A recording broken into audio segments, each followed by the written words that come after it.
What is discipline? Quite literally, it is a force which overtakes another force and guides it along a path of manifestation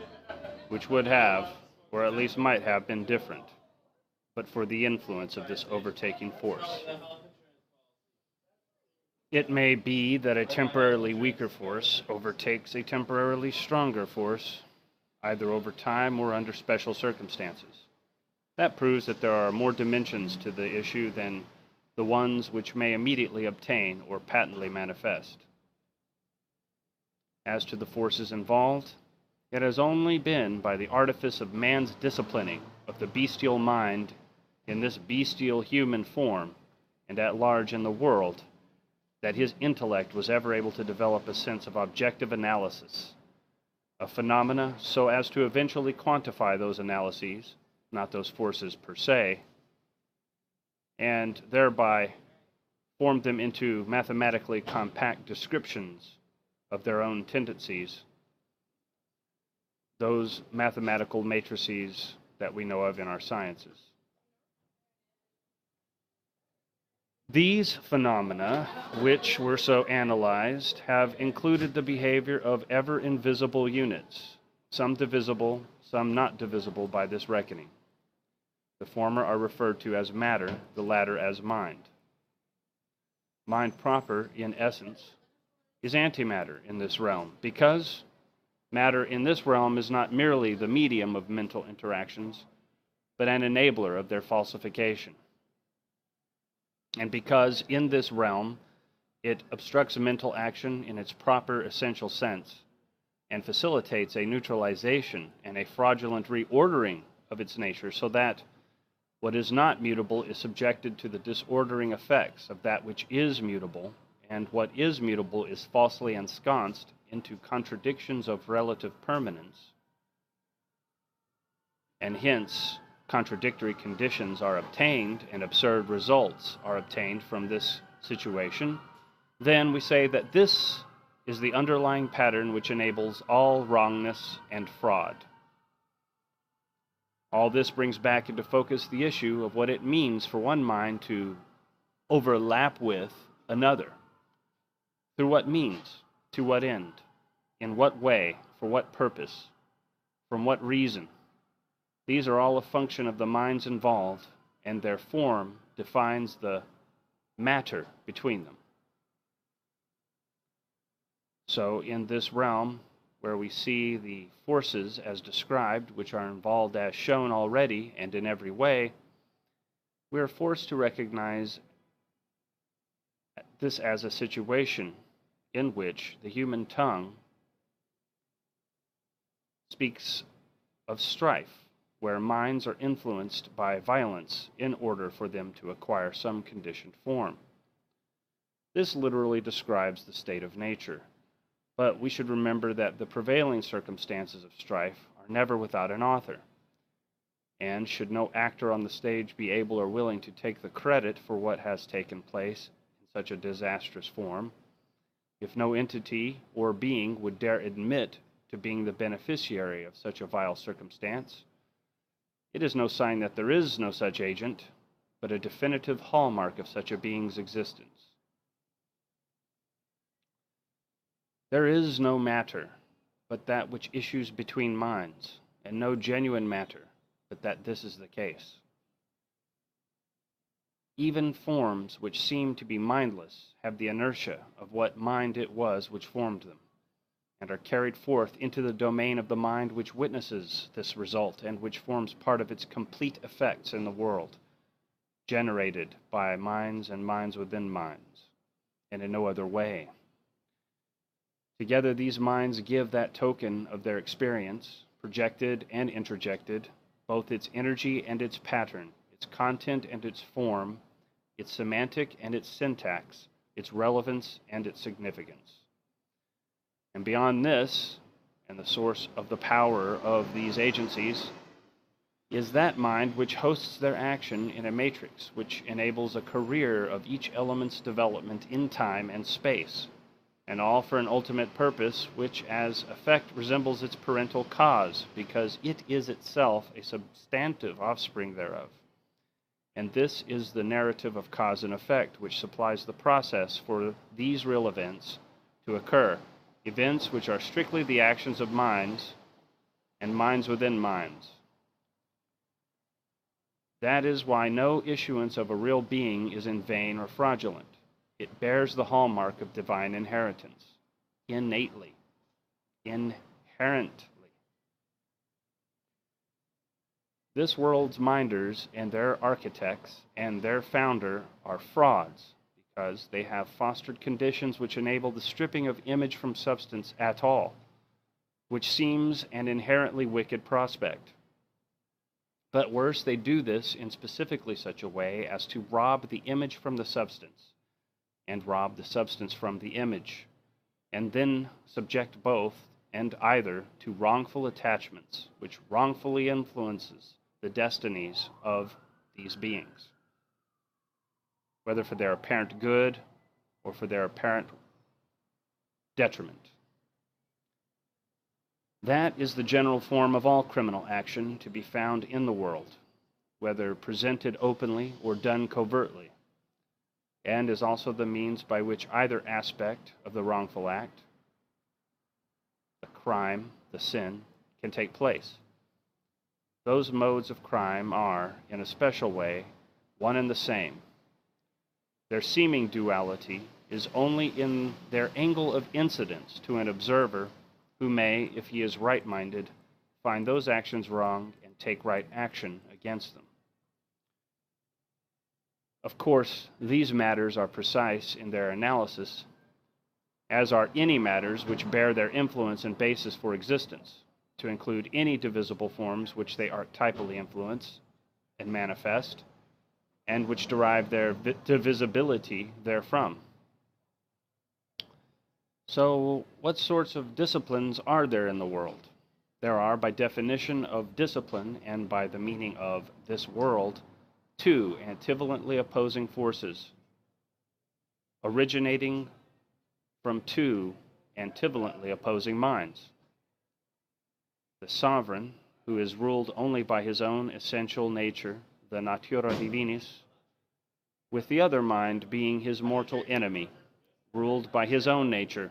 which is exactly antithetical to the sovereign's mind, and is, by definition, a usurping tyrant and fraud. Therefore, in this world there are precisely two antivalent disciplines.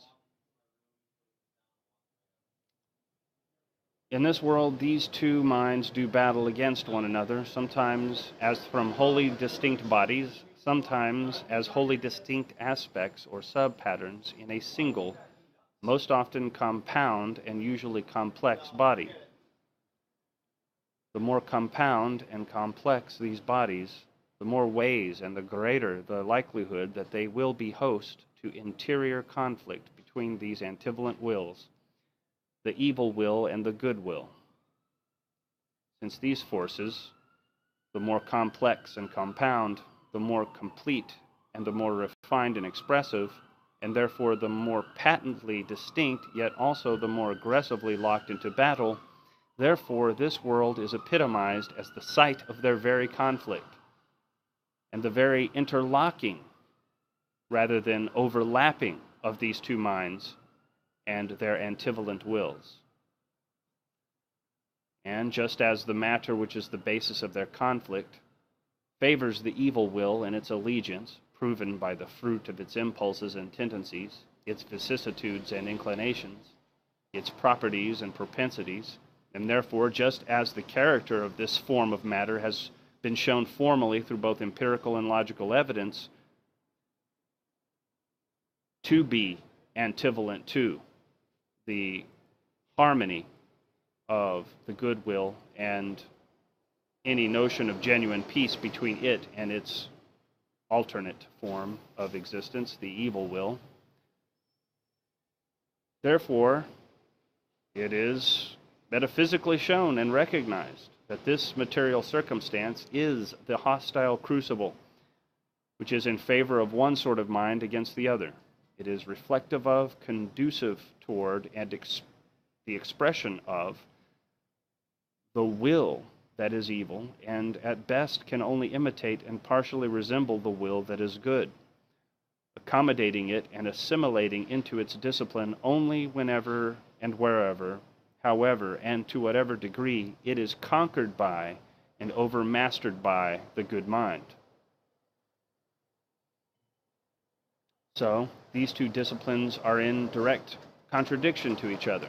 and play out their influence exactly at all the sites of the world in which humanity plays out its caricature role of presenting man,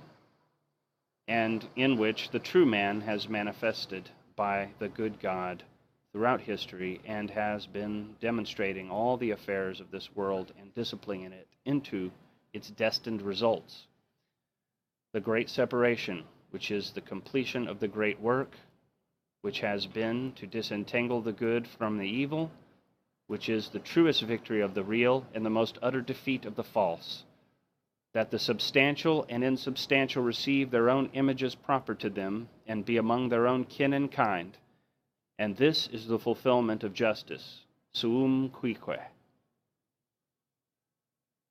Starting out with its own local bodily form, a good-minded spirit, by whatever means, comes to see through all of the fraudulent forms of fleshly circumstances and conduct, both more generally and in specific cases, in whole and in part, from the beginning and over time, suddenly and gradually, according to the magnitude, type, and divine mission of the Spirit in each case. I have just described the mind of Christ, which, when considered as an aggregate of participating beings, is the body of Christ, the disciplined conduct of which is the life of Christ, the fulfillment of which is the great revelation and the end of the corruptible world. As for each, so for all, as for the one, so for the many, as for the part, so for the whole, as in the beginning, so ordained, so in the end, so fulfilled, the discipline of Christ overcame and overcomes and forever defeats the fruit of evil. And this means also to see through the systematic and systemic worldly illusions and traps and agencies, all of which can ensnare those who, by leaving themselves susceptible to such evil dangers, are properly known as the gullible fools who pursue the flesh in order to wreck their spirits, if they had any. Just as a sensible, wise man learns of fraud when it is conducted against him, despises it, and swears eternal enmity with all of that discipline and its agents, so therefore does he oppose the evil author of that form of conduct, from the depths of his being against the face and rotten core of his hideous, obscene foe. So with every waking moment, in proportion as Christ's Spirit is productive through him,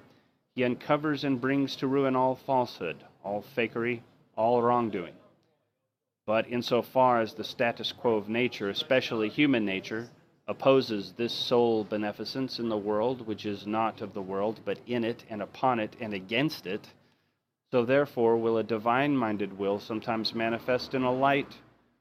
more becoming of his own foe, especially as inversions of image and substance run rife in this world, already a tendency of all mind-body complexes in it, which are native in their design and construction, and hence, as the world's formal phenomena, as a normative convention, structurally obstructs and functionally subverts the truth. Hence, Plato's image of the perfectly just versus the perfectly unjust obtains in direct proportion as this worldly forms reach greater magnitudes of complexity, resembling a functioning simulacrum of man, who is rather not of this world, but of God's own substance.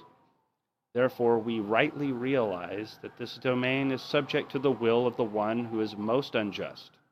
We know him to be the chief instigator and beneficiary of injustice. We know his methods down to their root, know his reasons and excuses, know his motives, means, and the manners of action as he reaches toward his evil ends. And we know of his discipline and know that it is antithetical and antivalent to the divine discipline, the true yoga. Those without even a true smattering of divine issuance will, on their own impulse, have no hope of, nor any real inclination toward being reconciled to any discipline but that which serves the evil will. When the chips are down, their hypocrisy unfolds in favor of evil purposes, in favor of Barnabas.